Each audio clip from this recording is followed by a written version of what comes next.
Alors toujours en direct d'Imola avec nous Alain Prost. Alain, c'est sympa ce petit message d'Ayrton à votre égard. Oui, c'est sympa, c'est assez inattendu. Bon, là on vient de se saluer, de se serrer la main, mais je crois que, comme on l'a dit en fin d'année, à partir du moment où on n'est plus vraiment rivaux sur la piste, il n'y a aucune raison qu'on ne soit pas copains, sinon amis, mais peut-être même amis dans le futur, on ne sait jamais.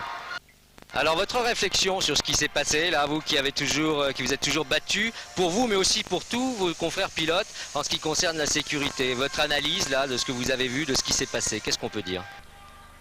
Je vais essayer d'aller vite, mais c'est pas facile de traiter d'un sujet comme ça, parce que d'abord il y a un accident qu'on a vu hier, où il y a quand même une grande part de chance ou de malchance, parce que casser une pièce, perdre un aileron comme il l'a fait à 300 à l'heure, c'est vrai qu'on a peu de chance de s'en sortir. Mais rappelez-vous, il y a quelques années, Nelson Piquet, Gerhard Berger, pratiquement au même endroit, à peu près à 300 à l'heure, sont rentrés dans le mur sans bobo. Gilles Villeneuve, il y a 13 ans de ça, est sorti au même endroit que Rasenberger hier, avec une voiture qui est beaucoup moins solide, et s'en était sorti. Donc c'est vrai qu'il y a une part de chance. Par contre, il y a toute une philosophie, une stratégie au niveau de la sécurité qui a été oubliée ces dernières années.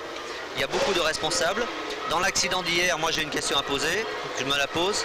Est-ce qu'une équipe comme Syntec a les moyens financiers, les moyens techniques de faire courir une Formule 1? J'en suis pas complètement sûr, ça c'est le premier point.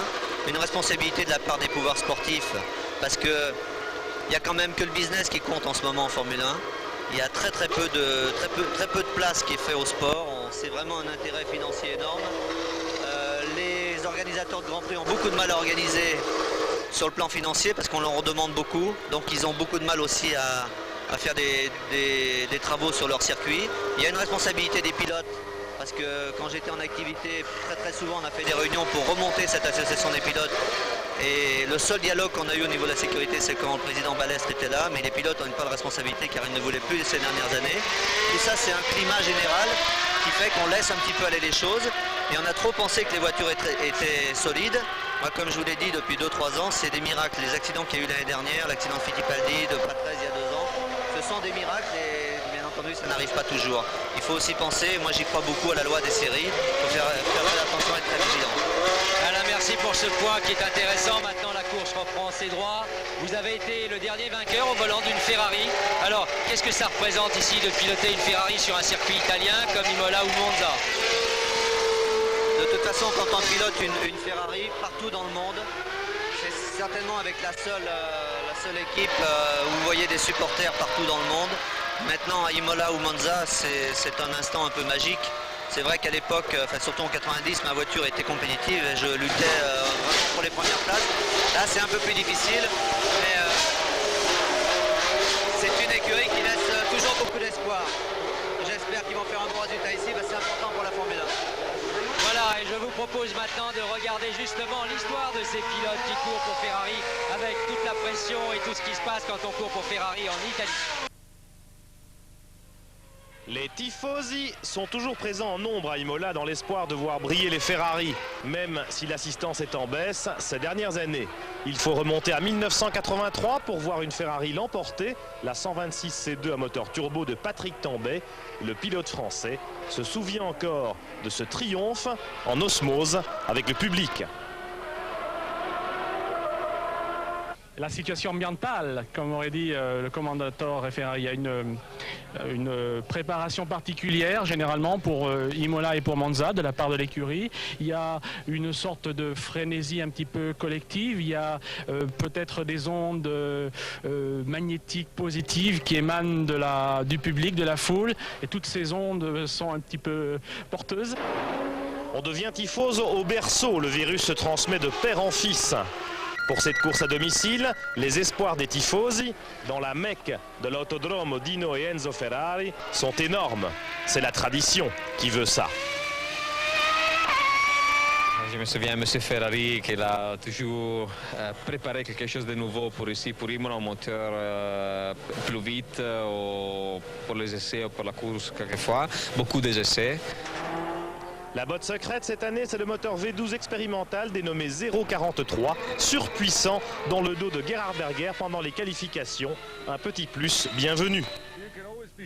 Ça, vous pouvez toujours être sûr, à Imola ou à Monza, que Ferrari fera le maximum tellement la pression est forte. Mais même avec une préparation particulière, si vous n'obtenez pas un résultat, vous êtes en difficulté. Les performances des Ferrari sont passées au crible 3 jours durant. Pour la Scuderia, la pression est énorme. La pression c'est donnée par les médias et par l'entourage, la presse, que tous les jours ils cherchent le scoop, le scandale. Et ça c'est la part négative de la chose. À bord de leur 412 T1 cet après-midi, Berger et Larini ne seront pas seuls.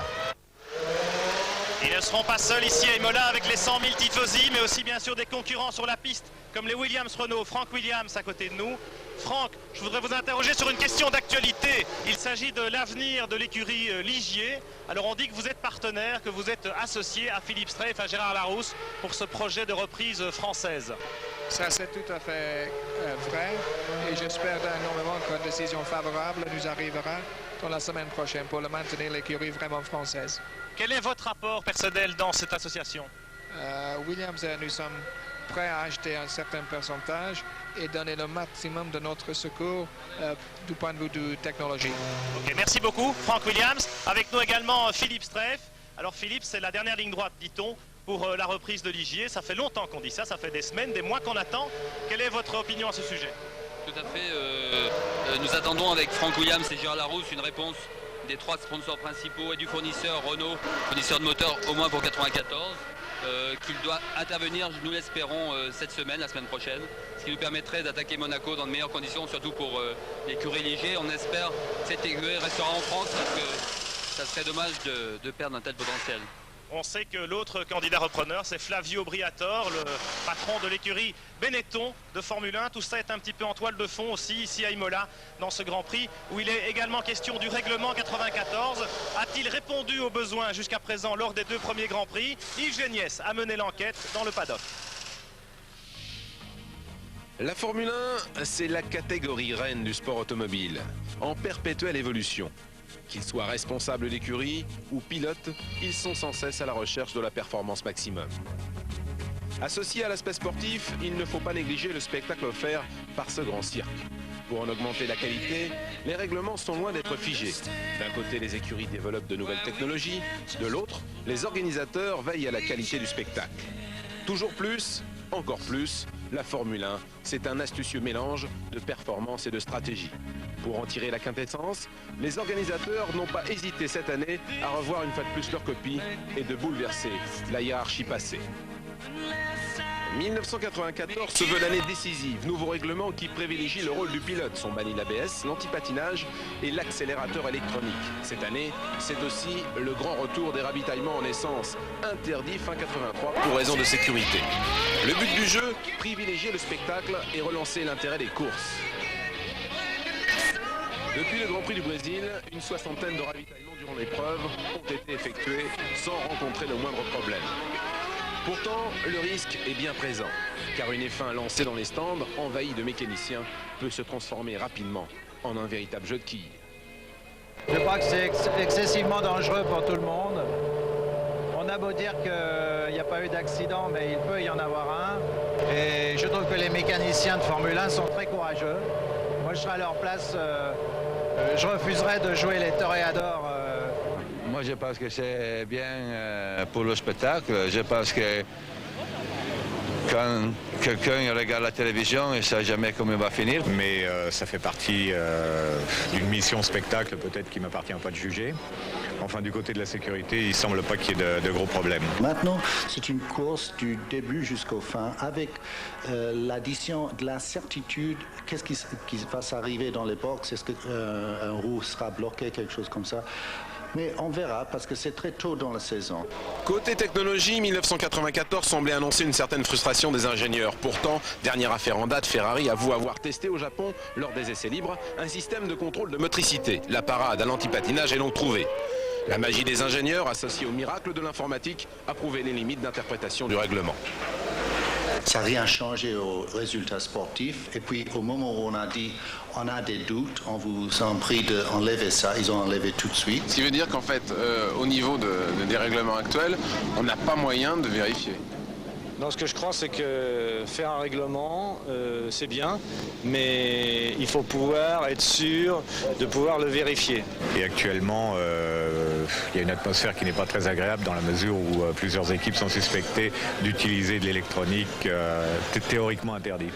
De tout cela, on peut retirer une règle finalement. C'est qu'on ne peut pas légiférer ce qu'on ne peut pas contrôler. Et en l'occurrence, je crois que ce genre de système, tels que les contrôles de motricité, sont extrêmement difficiles à contrôler. Ce qu'il faut, c'est que la fédération engage un ingénieur qui soit encore meilleur que tous les ingénieurs du paddock. C'est la seule solution. Toujours en direct d'Imola pour ce Grand Prix de Saint-Marin où l'ambiance est lourde, le ciel est plombé. Il fait très lourd ici et puis vous savez effectivement que tout le monde a le cœur lourd après ce qui s'est passé hier. On va vous parler encore de beaucoup de choses, la course continue, mais on vous retrouve tout de suite avec Pierre Van Vliet après ces messages. Retour à Imola sur la grille de départ de ce Grand Prix de San Marino avec la dernière place sur la grille, la 26e, qui n'est pas occupée, évidemment, pour les raisons que l'on sait. C'était la position de Roland Ratzenberger dans la hiérarchie à l'issue des essais. Paul Belmondo a ainsi manqué sa qualification d'un souffle, Paul, mais évidemment, on n'a pas trop le cœur à l'ouvrage, à la course ce week-end. Oui, c'est sûr que c'est un week-end qui est très pesant après l'accident de Barrichello et surtout l'accident fatal de Roland Ratzenberger. C'est vrai que c'est difficile, mais je crois qu'il va falloir réagir un tout petit peu à ce qui s'est passé, même si l'accident s'est situé certainement dans l'endroit le plus rapide, le plus dangereux du circuit. On a toujours des réponses à ça, mais je crois qu'il va falloir y réfléchir quand même. Nous sommes ici en fond de grille avec la Pacifique de Bertrand Gachot qui est qualifié en 25e position, l'équipier de Paul Belmondo. Et puis juste devant lui, la Simtech, la voiture de David Brabham, l'équipier du malheureux Roland Ratzenberger. Alors on dit, Paul, on dit que les petites écuries comme Pacifique et Simtech n'ont peut-être pas tout à fait les moyens de leur politique en Formule 1 et qu'il y a peut-être une part de responsabilité dans ces budgets un peu faibles. Non, je crois que c'est trop facile de dire ça. Il faut juste se rappeler qu'il y a quelques années, Gerhard Berger a eu un accident sur un ennui mécanique ici dans Tamburello, que Alboreto a eu exactement la même chose ici dans le même virage, et je crois que c'est comme ça, c'est dû à une fatigue d'une pièce très certainement, on n'en est pas sûr, mais c'est pas dû. Les écuries, si elles tirent les budgets en tout cas sur des essais, sur peut-être du développement technique, ne le tirent absolument pas sur la sécurité des voitures. Merci Paul, cette mise au point méritait d'être faite. Je vous propose maintenant de retrouver les concurrents ce matin au warm-up. Marqué par quelques sorties, notamment Gerhard Berger, on le voit ici en action dans sa Ferrari. Il arrive un peu plus tard au freinage d'Aqua Mineral, freinage très violent. Il rate sa trajectoire, passe sur la pelouse, mais s'en sort très bien. Une séance dominée par un Ayrton Senna apparemment déchaîné qui a donné le maximum et s'est offert un petit travers. C'est sur ce genre de figure que l'on constate que les voitures ne sont plus équipées d'antipatinage. Le pilote est seul pour maîtriser sa Formule 1. Freinage tardif aussi pour le Britannique Martin Brundle et sa McLaren. À la chicane d'Aqua Mineral, tout comme Gerhard Berger, il reviendra sur la piste sans aucun problème. Deuxième temps pour le coéquipier d'Ayrton Senna, 1:24.438, il va améliorer 1:23.449, il est à 9 dixièmes de son chef de file. Très bon temps aussi pour Nicolas Larini et sa Ferrari. Le remplaçant de Jean Alesi a réalisé le 3e temps du warm-up. Quant à lui, Michael Schumacher n'a fait que le 11e temps. Le pilote allemand s'est essentiellement concentré à régler sa voiture. Le classement est donc le suivant pour la séance d'échauffement de ce matin. 1:22.597 pour Senna, à peine 1 seconde de différence avec le temps de la pole position, réalisé, il est vrai, dans des conditions de piste moins clémentes. Alors nous sommes toujours en direct d'Imola où l'ambiance est lourde. Gérard Larousse hier a expliqué très bien avec beaucoup d'émotion dans le journal de Claire Chazal ce que ressentait la Formule 1 en pareille circonstance. Il a dit une chose qui est très belle, il a dit que c'était un métier à risque et que les jeunes finalement qui faisaient ça avec passion et qu'il n'y a pas tellement de gens qui vivent avec passion, donc c'est important. Gérard cependant, quand il s'est passé quelque chose comme ça, quand on attaque une course, on ne l'attaque sans doute pas dans le même esprit qu'un Grand Prix normal. Non, je crois qu'hier soir, nos pilotes ont été assez marqués par les 2 accidents graves qui ont eu lieu. On a essayé de les mettre un petit peu avec les ingénieurs pour qu'ils pensent plus à la technique qu'à la course. Mais enfin, bon, ils ont été marqués et je crois qu'aujourd'hui, j'espère que tous les pilotes seront prudents pour le départ de la course.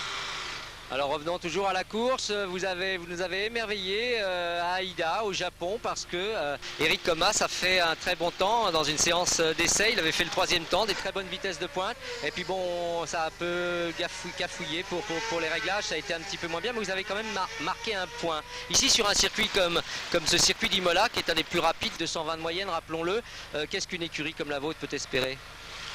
Je pense que Imola est une course qui réserve beaucoup de surprises. L'année dernière, on a terminé 5e. Bon, tout peut arriver dans cette course. Ce qu'il faut, c'est d'être dans le 2e peloton, je dirais, puisque à part les hommes de tête qui vont partir, après, je pense que ça va être assez groupé. On part avec très peu d'essence grâce à notre moteur Ford. Donc, je pense que Eric peut quand même faire une belle course. Ok Gérard Larousse, je vous remercie. Rappelons donc que vous avez marqué 1 point au Grand Prix du Pacifique et qu'1 point pour une écurie, c'est très important. Et je vous propose maintenant de jeter un coup d'œil sur le classement du championnat du monde. Premier, Michael Schumacher, 20 points. 2 courses et déjà 2 victoires. Le jeune Allemand est devenu l'homme à battre en Formule 1. Deuxième, Rubens Barrichello, révélation de ce début de saison, 7 points. Mais le Brésilien a été sérieusement blessé vendredi aux essais qualificatifs. Troisième, Damon Hill, l'anglais sauve les meubles pour l'équipe Williams-Renault, 6 points.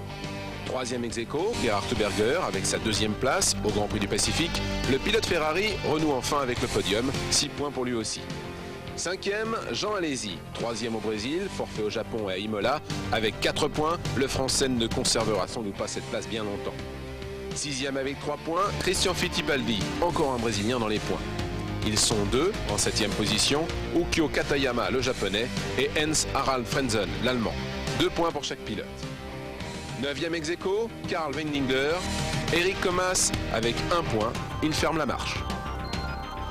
Voilà, nous sommes sur la grille de départ à peu près à mi-grille avec un emplacement vide, c'est celui de Michele Alboreto, dont la Minardi était encore dans les stands il y a quelques minutes. Il va peut-être rejoindre la grille en toute dernière minute. Juste devant lui, la McLaren Peugeot de Martin Brundle. Les McLaren Peugeot qui ont un petit peu souffert durant les essais qualificatifs sur ce circuit extrêmement rapide, extrêmement exigeant pour les moteurs. Je vous propose de découvrir maintenant l'intégralité de la grille de départ de ce Grand Prix de Saint-Marin. Première ligne, Ayrton Senna, Michael Schumacher. Deuxième ligne, Gerhard Berger, Damon Hill. Troisième ligne, Gigi Leto, Nicolas Larini. Quatrième ligne, Hans-Harald Frentzen et Mika Häkkinen. Cinquième ligne, Ukyo Katayama, Karl Wendinger. Sixième ligne, Gianni Morbidelli, Mark Blundell. Septième ligne, Martin Brundle, Pierluigi Martini. Huitième ligne, Michele Alboreto et Christian Fittipaldi. Neuvième ligne, Eric Bernard, Eric Comas. Dixième ligne, Olivier Panis, Johnny Herbert. 11e ligne, Andrea de Cesaris et Pedro Lamy. 12e ligne, Olivier Beretta, David Brabham. 13e ligne, Bertrand Gachot. Le malheureux Rustenberger avait obtenu le 26e temps. Il était qualifié pour participer à son 2e Grand Prix. Alors évidemment on a vu Jean-Paul Belmondo, mais Jean-Paul Belmondo ne participera pas. Jean-Paul, j'ai dit Paul, c'est l'émotion, excusez-moi, Paul ne participera pas à ce Grand Prix. Je suis avec Jean Todt, on a vu avec Jean Alesi, avec Alain Prost, toute l'émotion qu'il peut y avoir d'abord après ce qui s'est passé hier, et puis aussi quand Ferrari court à domicile. C'est quelque chose de très fort. Jean, vous n'êtes pas depuis si longtemps dans la Scuderia, c'est quelque chose qui est gérable? C'est très fort, on voit les dizaines de milliers de spectateurs qui sont là, de tifosi qui sont avec Ferrari, et je veux dire que c'est très émouvant, ça nous donne encore plus de responsabilité, mais on connaît nos limites pour l'instant, on sait très bien qu'on n'est pas encore en mesure, dans un contexte normal, de gagner une course, mais au fil des courses, eh bien, on se rapproche des meilleurs, et ça c'est très encourageant, et je crois que c'est le meilleur moteur qu'on puisse avoir. Alors vous qui avez, avant d'être team manager, vous qui avez longtemps fait de la compétition à très haut niveau, vous avez couru avec les plus grands pilotes de rallye. Je voudrais votre émotion tout à fait personnelle sur ce qui se passe. Est-ce que vous croyez que c'est purement un accident ou est-ce que vous croyez qu'il faut encore un peu rectifier le tir au plan du règlement? Non, vous savez, je crois qu'il faut rappeler tous les progrès qui ont été faits parce qu'il y a quelques années, eh bien, il y avait malheureusement plusieurs accidents qui n'avaient pas d'issue. Et maintenant, avec les coques en carbone, avec la sécurité sur les circuits, il y a de grosses améliorations qui ont été faites, mais il y en a encore. Et depuis l'accident de Leto, on l'a vu cette année, aujourd'hui le fusible, eh bien, c'est le coup avec le poids du casque. Jean Alesi a été également victime de ce style d'accident. Il s'en tire bien puisqu'il ne loupera que 2 courses. Et avec le professeur Saillant, eh bien, on essaye de voir très rapidement ce qui pourrait améliorer ce problème de sécurité. En tout cas, aujourd'hui, c'est pas vraiment tout ce qu'il y a autour, comme le traction control, tout ça qui nous intéresse, c'est avant tout de participer à la sécurité des pilotes et je trouve qu'on n'en parle pas assez, donc espérons que cet accident terrible d'hier permettra de redoubler de force, de volonté pour essayer de résoudre ce problème. Merci beaucoup Jean, et puis on vous dit tout ce qu'on pense pour cette course. On va essayer que le sport reprenne ses droits, et le sport, eh bien, c'est un classement permanent pendant la course, et pour savoir ce qui se passe dans ce classement et pour jouer, je vous rappelle que nous avons un jeu qui s'appelle le jeu Top Position, voici les grandes lignes. Attention, pendant le Grand Prix de Formule 1 en jouant avec .S et TF1 aux top positions, gagnez une semaine à Rio pour 2 personnes, ainsi que 4 pneus, 4 jantes et la remise en état de vos freins et de vos amortisseurs offert par .S. Pendant la course, soyez bien attentifs. À 3 reprises, vous verrez apparaître ce signal. Notez chaque fois le nom des 3 pilotes en tête du classement à cet instant précis. Reportez vos résultats sur le bulletin que vous trouverez dans les centres.s ou sur papier libre et envoyez votre réponse avant vendredi minuit ou tapez 3615 TF1. A tout de suite pour le Grand Prix et pour le jeu Top Position avec .S. Retour sur la première ligne cette fois de ce Grand Prix de San Marino ici à Imola avec Ayrton Senna, 65e pole position de sa carrière sur sa Williams Renault, avec évidemment le président de Renault, monsieur Louis Schweitzer, qui rend visite à la Formule 1 ce week-end. Malheureusement, un Grand Prix qui est endeuillé, monsieur le président. C'est un peu la fatalité dans des sports mécaniques, d'après vous? Non, il ne faut jamais accepter la fatalité qui conduit à la mort. Ça veut dire qu'il faut faire plus pour la sécurité. On n'a pas eu d'accident pendant très longtemps. On a cru que l'accident n'avait plus lieu. Ça nous rappelle qu'il faut toujours travailler la sécurité, sans cesse. On dit que Imola est un circuit de moteur avec ses longues lignes droites, ses vitesses de pointe très élevées. Et on retrouve la Williams Renault en pole position, Ayrton Senna dans de meilleures dispositions que lors des 2 premiers Grands Prix. J'ai l'impression que nous avons progressé. L'écart entre notre voiture et la seconde est plus fort que dans les Grands Prix précédents. Donc c'est de bons présages pour la course. Maintenant, il faut confirmer et finir en tête. Merci Louis Schweitzer. On va se retrouver après quelques minutes, après une courte pause plutôt. Restez avec nous dans quelques instants pour ce Grand Prix de San Marino en direct sur TF1. A tout de suite avec Jean-Louis Mancet, Gianni Rive et Pierre Van Vliet dans les stands.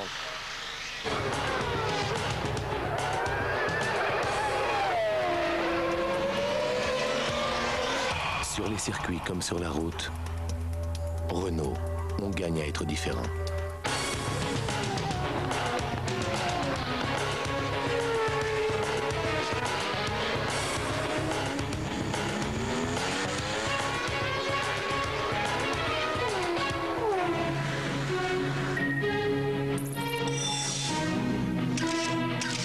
Elf Compétition, l'huile championne du monde.